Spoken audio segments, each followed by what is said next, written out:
October 2ರಂದು Gandhi Jayanti ಪ್ರಯುಕ್ತ ಕಾರ್ಕಳ ಪುರಸಭಾ ಕಚೇರಿಯಲ್ಲಿ ಮಹಾತ್ಮ ಗಾಂಧಿಯವರ ಭಾವಚಿತ್ರಕ್ಕೆ ಪುಷ್ಪ ನಮನ ಸಲ್ಲಿಸಿ ನಂತರ ಸ್ವಚ್ಛತಾ ಕಾರ್ಯಕ್ರಮ ನಡೆಸಿದರು. ಗಾಂಧಿ ಮೈದಾನದಲ್ಲಿರುವ ಮಹಾತ್ಮ ಗಾಂಧಿಯವರ ಪುತ್ಥಳಿಗೆ ಮುಖ್ಯಾಧಿಕಾರಿಯವರಾದ ಶ್ರೀಮತಿ ರೂಪಾ ಟಿ ಶೆಟ್ಟಿ ಅವರು ಮಾಲಾರ್ಪಣೆ ಮಾಡಿದರು. ಹಾಗೂ ಅನಂತ ಶಯನದಿಂದ ರಾಮಸಮುದ್ರ ರುದ್ರಭೂಮಿಯವರೆಗೆ ಕಾಲ್ನಡಿಗೆ ಜಾಥಾ ಕೈಗೊಂಡು ರಾಮಸಮುದ್ರ ರುದ್ರಭೂಮಿಯಲ್ಲಿ ಸ್ವಚ್ಛತಾ ಕಾರ್ಯ ಕೈಗೊಂಡರು. ಈ ಸಂದರ್ಭದಲ್ಲಿ ಪುರಸಭಾ ಮುಖ್ಯಾಧಿಕಾರಿ ರೂಪಾ ಟಿ ಶೆಟ್ಟಿ, ಹಿರಿಯ ಆರೋಗ್ಯ ನಿರೀಕ್ಷಕರಾದ ಶ್ರೀಮತಿ ಲೈಲಾ ಥೋಮಸ್, ಕಂದಾಯ ಅಧಿಕಾರಿ ಅಶೋಕ್, ಕಚೇರಿ ವ್ಯವಸ್ಥಾಪಕರಾದ ಉದಯ್ ಕುಮಾರ್ ಹಾಗೂ ಇತರೆ ಕಚೇರಿ ಅಧಿಕಾರಿ ಮತ್ತು ಸಿಬ್ಬಂದಿಗಳು ಉಪಸ್ಥಿತರಿದ್ದರು. ಈ ಸಂದರ್ಭ ಕಾರ್ಕಳ ಸುಂದರ್ ಪುರಾಣಿಕ್ ಸ್ಮಾರಕ ಸರ್ಕಾರಿ ಪ್ರೌಢಶಾಲೆ ಪೆರ್ವಾಜೆ ಕಾರ್ಕಳ ಇಲ್ಲಿನ ವಿದ್ಯಾರ್ಥಿನಿಯರು ಸ್ವಚ್ಛತಾ ಕಾರ್ಯಕ್ರಮಕ್ಕೆ ಸಹಕಾರ ನೀಡಿದರು. ಭಾವನಾ ಟಿವಿಗಾಗಿ ಅರುಣ್ ಭಟ್, ಕಾರ್ಕಳ.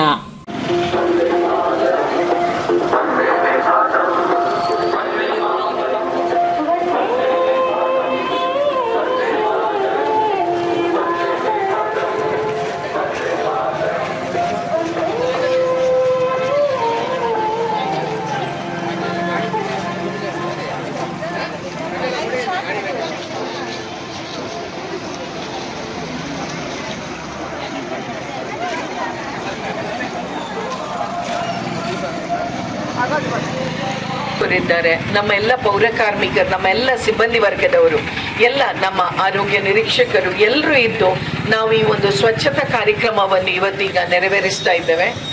ಇವತ್ತು ಗಾಂಧೀಜಿಯವರ ಒಂದು ಹುಟ್ಟುಹಬ್ಬ. ಸೊ ನಾವು ಏನ್ ಮಾಡ್ಬೇಕಂತ ಹೇಳಿದ್ರೆ, ಗಾಂಧೀಜಿಯ ತತ್ವವನ್ನು ನಾವೆಲ್ಲರೂ ನಮ್ಮ ನಿಜ ಜೀವನದಲ್ಲಿ ಅಳವಡಿಸಬೇಕು.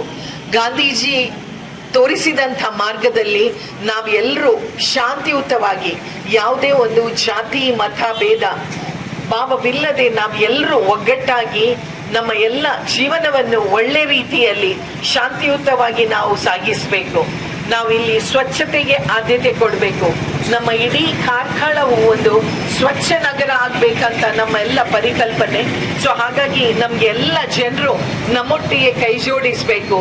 ಸ್ವಚ್ಛ ಕಾರ್ಕಳ ನಮ್ಮ ಗ್ರೀನ್ ಸಿಟಿ ಆಗ್ಬೇಕಂತ, ಹಾಗೂ ಜನರೆಲ್ಲರೂ ನಮ್ಗೆ ಒಂದು ಕಸವನ್ನು ಸಹ ಬೇರ್ಪಡಿಸಿ ವಿಂಗಡಣೆ ಮಾಡಿ, ಹಸಿ ಕಸ, ಒಣ ಕಸ ಮತ್ತು ಅಪಾಯಕಾರಿ ಕಸ ಅಂತ ಹೇಳಿ ಇದನ್ನೆಲ್ಲ ಬೇರ್ಪಡಿಸಿ ನಮ್ಗೆ ನೀಡಿದ್ರೆ ನಿಜವಾಗ್ಲೂ ಇದು ಒಳ್ಳೆ ರೀತಿಯಲ್ಲಿ ನಮ್ಮ ಸ್ವಚ್ಛ ಕಾರ್ಕಳಕ್ಕೆ ಇದೊಂದು ಒಳ್ಳೆ ರೀತಿಯಲ್ಲಿ ನಾವು ಮಾಡ್ಕೊಂಡು ಹೋಗ್ಬೋದಂತ ಜನರಲ್ಲಿ ಸಹ ನಾವು ಮನವರಿಕೆ ಮಾಡ್ತಾ, ಈ ಒಂದು ಎಲ್ಲರಿಗೆ ನಾನು ಇವತ್ತು ಗಾಂಧಿ ಜಯಂತಿಯ ಒಂದು ಶುಭಾಶಯನ್ನು ಕೋರ್ತಾ, ಇವತ್ತು ನಮ್ಮ ಜಾಥಾ ಕಾರ್ಯಕ್ರಮದಲ್ಲಿದ್ದವರಿಗೆ ಎಲ್ಲರಿಗೆ ನಾನು ಇವತ್ತು ಬಂದದಕ್ಕೆ ಎಲ್ಲರಿಗೆ ನಾನು ಆಭಾರಿಯಾಗಿದ್ದೇನೆ. ಈ ಒಂದು ಜಾಥಾ ಕಾರ್ಯಕ್ರಮವನ್ನು ಈಗ ನಾವು ಶುರು ಮಾಡ್ತಾ ಇದ್ದೇವೆ. ಹಾಗೂ ನಮ್ಮಲ್ಲಿರುವಂತಹ ರುದ್ರಭೂಮಿಯಲ್ಲಿ ನಾವು ಇವತ್ತು ಸ್ವಚ್ಛತಾ ಕಾರ್ಯಕ್ರಮವನ್ನು ಹಮ್ಮಿಕೊಂಡಿದ್ದೇವೆ. ಇಲ್ಲಿಂದ ರಾಮಸಮುದ್ರ ತನಕ ಜಾಥಾ ಕಾರ್ಯಕ್ರಮವನ್ನು, ಅಲ್ಲಿ ನಾವು ನಮ್ಮ ರುದ್ರಭೂಮಿಯಲ್ಲಿ ಸ್ವಚ್ಛತಾ ಕಾರ್ಯಕ್ರಮವನ್ನು ಅಳವಡಿಸ್ತಾ ಇದ್ದೇವೆ. ಸೊ ಹಾಗಾಗಿ ಇಲ್ಲಿಗ ನಮ್ಮಲ್ಲಿ ಈಗ ನಾವೊಂದು ಪ್ರತಿಜ್ಞಾ ವಿಧಿಯನ್ನು ತಕೊಳ್ಳಿಕೊಂಡು, ಇದನ್ನು ನಾನು ಈಗಲೇ ನಮ್ಮ ಆರೋಗ್ಯ ನಿರೀಕ್ಷಕರ ಹತ್ರ ಒಂದು ಹೇಳ್ತಾ ಇದ್ದೇನೆ. ಯಾಕೆಂದ್ರೆ ಎಲ್ಲರೂ ಈ ಒಂದು ಸಮಯದಲ್ಲಿ ನಾವು ಪ್ರತಿಜ್ಞಾ ವಿಧಿಯನ್ನು ತಕೊಂಡ್ರೆ ಅದು ತುಂಬಾ ಉತ್ತಮ ಅಂತ ಅನಿಸ್ತದೆ.